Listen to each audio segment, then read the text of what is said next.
Alright, today everybody, we're going to be working with adding and subtracting rational expressions. We're going to start with problem number 1.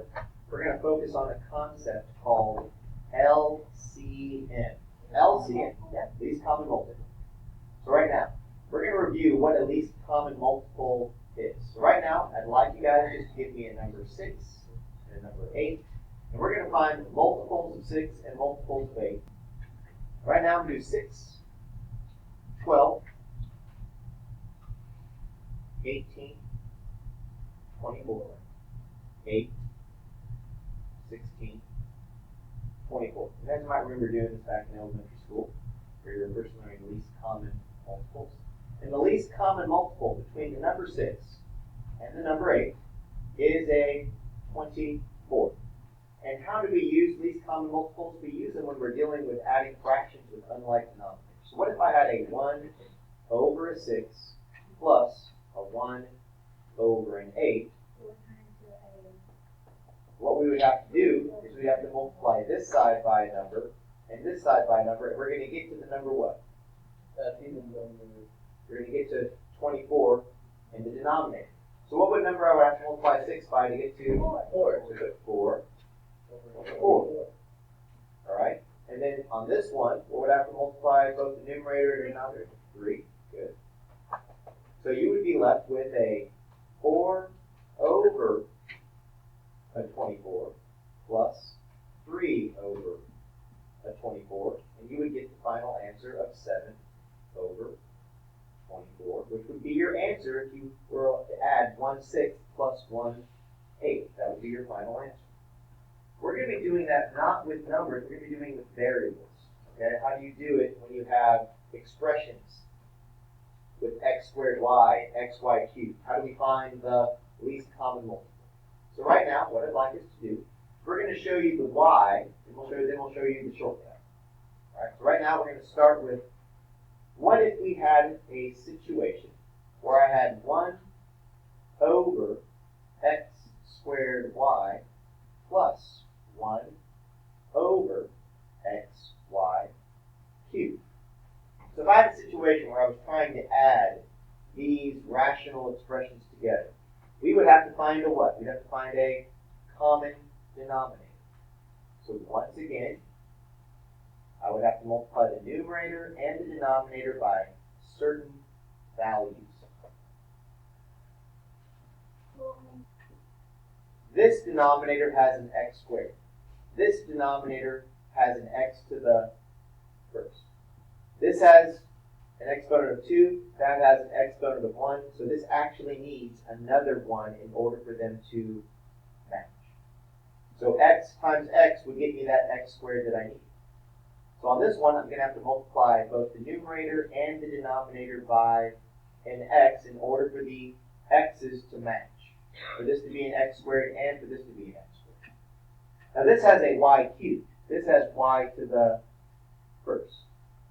So what would I have to multiply the numerator and the denominator by to get to a y cubed? Y squared.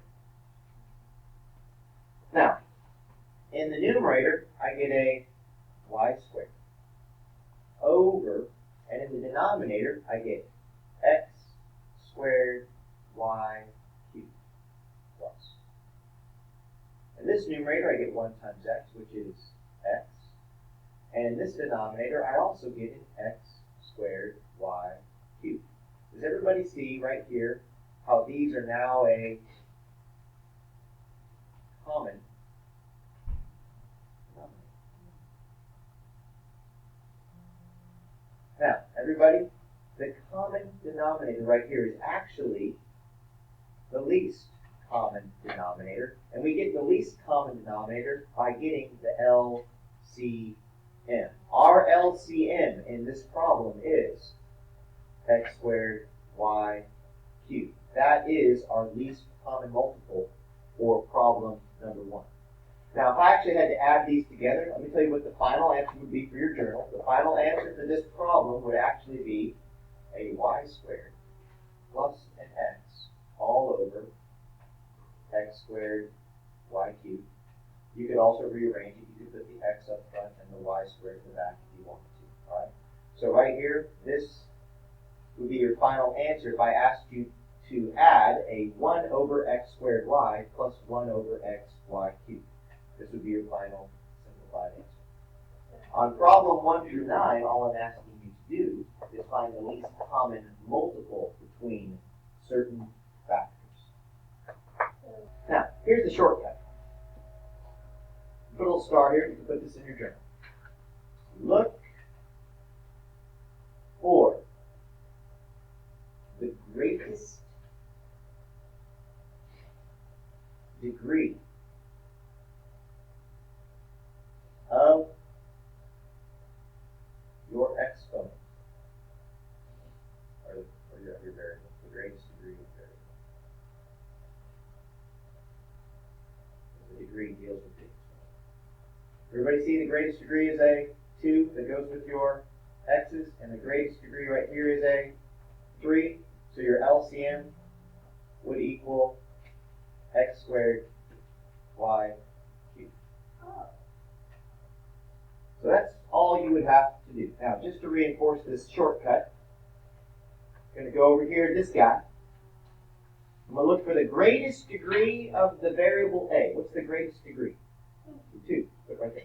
What's the greatest degree for b? What's the greatest degree of c? So your least common multiple would equal an a squared b cubed c to the 4th, and that's without having to do a whole bunch of work. That's the shortcut. The harder part comes when you actually have to add rational expressions together. All right, let's go and move all the way down to problem number 8. I'm going to highlight this trinomial in blue. Highlight this trinomial right here. So what I'd like you all to do, if you're watching this video, you can pause it after I set things up to see if you can do it on your own. I need you guys to factor x squared minus x minus 6. And I need you to factor x squared plus 6x plus 6. Now here's a hint. There'll be an x here, an x here, an x here, and an x here. In this problem, you're actually searching for two numbers that add together to equal a negative 1. Even though you can't see it, there's a negative 1 right there. And you're looking for two numbers that multiply together to equal a negative 6. In this problem, you're looking for two numbers that add together to equal a positive 6, but they multiply together to equal a positive 8. So I want you guys to go ahead and try to find those numbers on your own right now. I'm going to go ahead and pause this video. You might want to pause it too. All right, we're looking for two numbers that add up to a negative 1 but multiply together to equal a negative 6. Okay? Those two numbers are negative 3 and 2. I better change that to blue. Negative 3 plus a 2 is a negative 1. And negative 3 times a 2 is a negative 6. So right underneath number 8, you can put x minus 3 and x plus 2.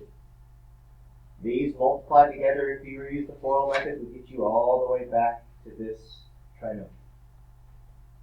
The next one is probably the easiest one. What two numbers add to 6 but multiply together to equal 8? 2 and 4. That's it. So you'll notice we have an x plus 2 and an x plus 4. You guys see how this trinomial and this trinomial, they actually share what? They share the same factor. They share the same factor. When you're trying to find the LCM, okay? If they share the same factor, you only have to list it once. You don't have to list it twice. The LCM of this trinomial and this trinomial is an x minus 3 times an x plus 2 times an x plus 4. It would require all three factors in order to get that least common multiple. By the way, remember that very first problem that we did where we said what's the least common multiple between a 6 and an 8? Correct? That was what we were trying to find? Now, by the way, what are the factors of 6? A 2 times a 3. What are the factors of an 8? A 2 times a 2 times a 2. So let's think about this. The least common multiple was a what? Was a 24, right? A 24 breaks down to a 2 times a 2 times a 2 times a 3. So the least common multiple required how many? It required 3 of them, and it required what? 1, 3. It didn't require 4 2's, it required 3 2's. And that's how we got the number 24. Here it requires all 3 of these. Now we're going to do one more on the video. That was the final answer. Alright? What we're going to do is we're going to do problem number 9 together. So go ahead and put that in your journal, and then you're going to have some time to work on your own. Alright. I'm going to highlight this. Yes. I'm going to highlight this right here. Everybody, in your journal, this right here is called a sum of squares. This one right here is called a difference of squares. These have 2 different sets of factors. What 2 numbers add up to 6 but multiply together to equal 9? 3. So D plus 3 and D plus 2. So this one actually has a D plus 3, which is being squared. That's what this eventually factors to. So this has D plus 3 squared. Remember that. But I'm confused. Where did that come This has a 2 right there on the outside. A difference of squares. If you forgot the difference of squares, it follows this pattern. A squared minus B squared equals A plus B and A minus B. What is this factor to? D minus 3? That's one of them. And then D minus plus 3. There you go. So we have D minus 3 and D plus 3. So this has a 2, and it has a D minus 3, and it has a D plus 3. This has how many D plus 3's? It has 2. It's being squared, right? This one has 1. All right? So the least common multiple, everybody, is equal to a 2. It needs a 2. It needs a D minus 3, and it actually needs a D plus 3 that is squared. Remember I said you look for the highest degree? This is the highest degree of this particular binomial. And this right here would be your least common multiple for problem number